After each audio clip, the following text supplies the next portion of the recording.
আমরা কাদেরকে আইডল মনে করি?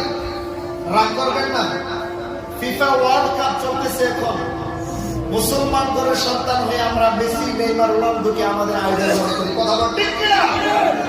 আজকে আমরা মনে করি তারাই সব, আমরা তাদের ছবি বুকে নিয়ে ঘুরি। লজ্জা হয় না?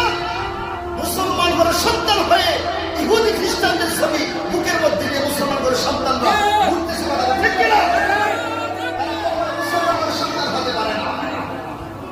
বড় দুঃখের সাথে বলতেছি, ও দুনিয়ার মানুষ, আমরা তো উম্মতে মুহাম্মাদী, আমরা তো ইমাম হুসাইন রাদিয়াল্লাহু তাআলার উত্তরসূরি, হুসাইন রাদিয়াল্লাহু তাআলার উত্তরসূরি, বহু ইহুদি খ্রিস্টানদের অনুসরণ করতে পারবে। কথা ঠিক কিনা? চুলের কাটিং দেখ মেসি নেইমারের মধ্যে, হ্যাঁ? আস্তাগফিরুল্লাহুল আযীম। যে মেসি নেইমাররা ইসরায়েলের পক্ষ নিয়েছে, ফিলিস্তিনের বিরুদ্ধে দাঁড়িয়েছে, রাগ করবেন না। খেলাধুলা আপনি করেন, কিন্তু অতিরঞ্জিত যেন না হয়। আমি অনেক জায়গায় দেখছি মারামারি পর্যন্ত করি। আফসোস, আমরা কেমন মুসলমান মিলে দিতেন, কেমন মুসলমান প্রত্যেক দিন মুয়াজ্জিন মসজিদের মাইকে আযান দেয়, আমরা কোনোদিন উঠে ফজর নামাজ পড়ি না, কিন্তু বিশ্বকাপের খেলা দেখার জন্য রাত 4টা বেজে আমরা ঘুম থেকে জেগে থাকি। তাদের খেলা কখন দেখবো? ঠিক কিনা? তাহলে আমরা কেমন মুসলমান?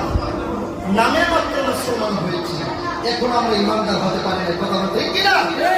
আমাদেরকে খাঁটি মুসলমান হতে হবে, নবীজির অনুসরণ করতে হবে, সাহাবায়ে কেরামের অনুসরণ করতে হবে, তখনই আমরা খাঁটি মুসলমান হতে পারবো। কথা ঠিক কিনা? আমরা বাবাজি রাগ করতেছেন নাকি? আমরা দেখি না?